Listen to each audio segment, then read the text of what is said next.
안녕하세요. 하루 10분 여러분의 수학을 책임지는 이규영 쌤입니다. 오늘은 1대1 대응을 좀 더 자세히 알아볼게요. 1대1 대응이 문제 나오는 빈도와 변형 강도가 굉장히 세기 때문에 그 개념 자체에 대한 명확한 이해가 필요하다고 생각이 됩니다. 여러 번 얘기했지만 1대1 대응은 이렇게 설명할 수 있을 겁니다. 1대1 함수 중에서 정의역, 공역과 치역이 같은 것을 1대1 대응이라고 했고요. 그 중에서 x값과 y값이 같은 걸 항등함수라고 해서 이렇게 들어오는 걸 설명했고요. 오늘은 조금 다른 설명도 한번 해보겠습니다. 이쪽 집합을 1대1 함수라고 하고요. 교과서적인 표현이 아니지만 1대1 함수를 다른 말로 하면 단사 함수라고 합니다. 하나씩 쏜다는 콧단자라고 해서 하나씩 연결된다는 거죠. 이쪽은 공역과 정의역이, 공역과 치역이 같은 함수를 말하는데요. 이 함수의 이름은 전사입니다. 공역이 전부 다 대응된다는 뜻에서 전사라고 하고요. 요 1대1 함수와 즉 단사함수와 전사함수의 교집합에 해당하는 것을 우리가 지금 1대1 대응이라고 하고, 다시 말하지만 교과서적인 표현은 아니지만 대학 가면 이게 일반적인 표현입니다.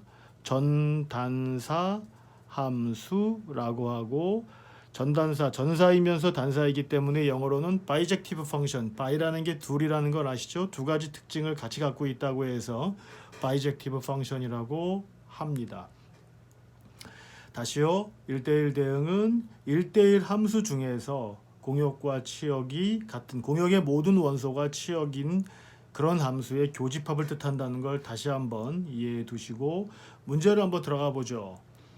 정의역이 1에서 3, 4, 2인 실수라고 주어지고요. 공역이 1에서 4, 4, 2인 실수라고 주어졌을 때 y는 ax, b가 1대1 대응이 되기 위한 a, b 값을 구하라는 게 문제입니다.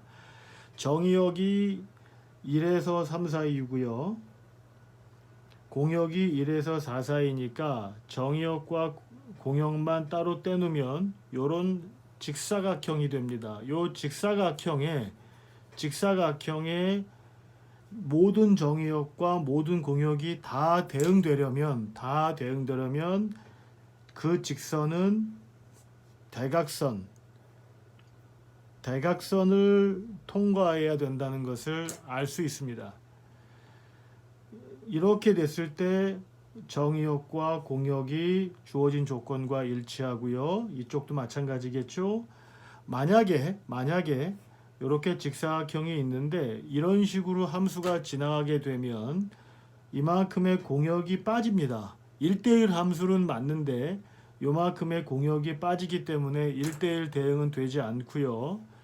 자, 이런 직사각형 모양의 정의역과 공역이 있을 때 함수가 이런 식으로 지나가게 되면 얘는 이 범위에서는 함수가 아니죠. 왜냐하면 요 x값에 대한 공역이 실제 문제에서 주어진 공역 밖에 존재하기 때문에 이런 모양은 아예 함수가 되질 않습니다. 얘는 1대1 함수가 맞지만 1대1 대응은 아니고요. 이렇게 되면 아예 함수가 되지 않기 때문에 요 두 점을 연립해서 직선을 구하거나 요 두 점을 대입해서 직선을 구하시면 됩니다. 만약에 문제에서 a가 양수라고 주어지면 요 두 점을 대입하면 되겠죠.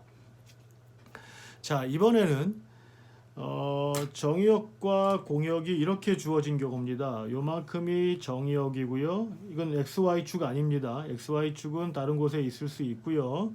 xy축은 다른 곳에 있을 수 있고, 예를 들어 xy축은 이렇게 있다고 했을 때요.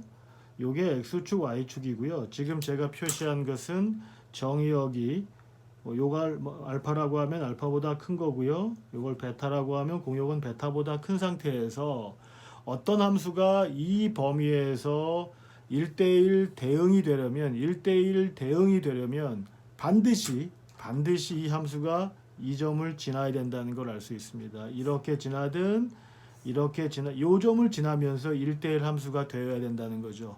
요 점을 지나면서 1대1 함수가 되어야 됨을 알 수 있습니다. 만약에 정의역과 공역이 요만큼이 정의역이고 이것보다 작다는 뜻입니다. 이것보다 작다는 이런 형태의 정의역과 공역이 주어졌을 때 이런 상태에서 어떤 함수가 주어진 함수가 1대1 대응이 되려면 요 점을 지나면서 1대1 함수가 되어야 됨을 알 수 있습니다. 예를 들어 볼게요. 만약에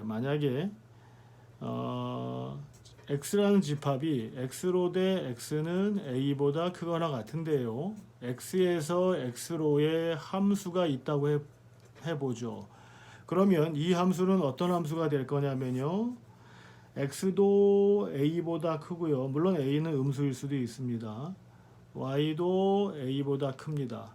그래서 이 함수, 요 주어진 범위에서 정의역과 공역은 이렇게 되고요.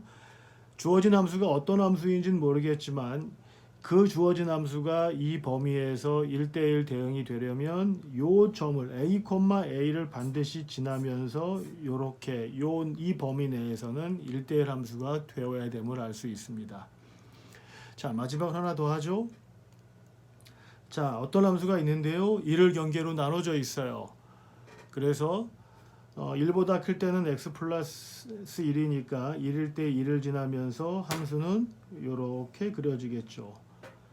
자, 1보다 작을 때도 직선인데요. 이 함수가 1대1 대응이라는 것이 문제입니다. 그럴 때 어떤 조건이 필요한지만 살펴볼게요. 만약에 기울기가 음수면 이 함수가 위로 이렇게 올라가기 때문에 1대1 함수가 되지 않습니다. 따라서 a는 0보다 커야 하고요. 기울기가 1일 필요는 없습니다. 이 위의 그래프와 같을 필요는 없는데요. 기울기가 양수이기만 하면 1대1 일단 함수가 되고요. 두 번째 1대1 대응이 되려면 요 점을 만나야 됩니다. 만약에 이 직선이 기울기가 양수이면서 이렇게 되면 1대1 함수는 맞지만 공역이 이만큼 비기 때문에 물론 이 문제의 전제는 실수에서 실수로의 함수라는 정의역과 공역이 실수라는 전제가 있어야 되고요. 그럴 때 이만큼이 비면 안 되기 때문에 요 밑에 함수가 1,2를 지나야 합니다. 그래서 2는 a 플러스 b가 돼서요. 요 두 조건을 만족해야 1대1 대응이 되고 굳이 문제를 만들자면 b의 범위를 구하세요 라고 문제를 낼 수 있겠죠. 그러면 a가 양수라는 조건을 이용해서 a는 2-b니까요. 요게 양수가 되려면 b는 2보다 작아야 된다라는 답을 쓸 수도 있겠죠. 자, 오늘은 1대1 대응에 대한 개념을 한번 주의 깊게 살펴봤습니다. 만족하셨다면 좋아요 버튼, 구독 버튼 부탁드립니다. 고맙습니다.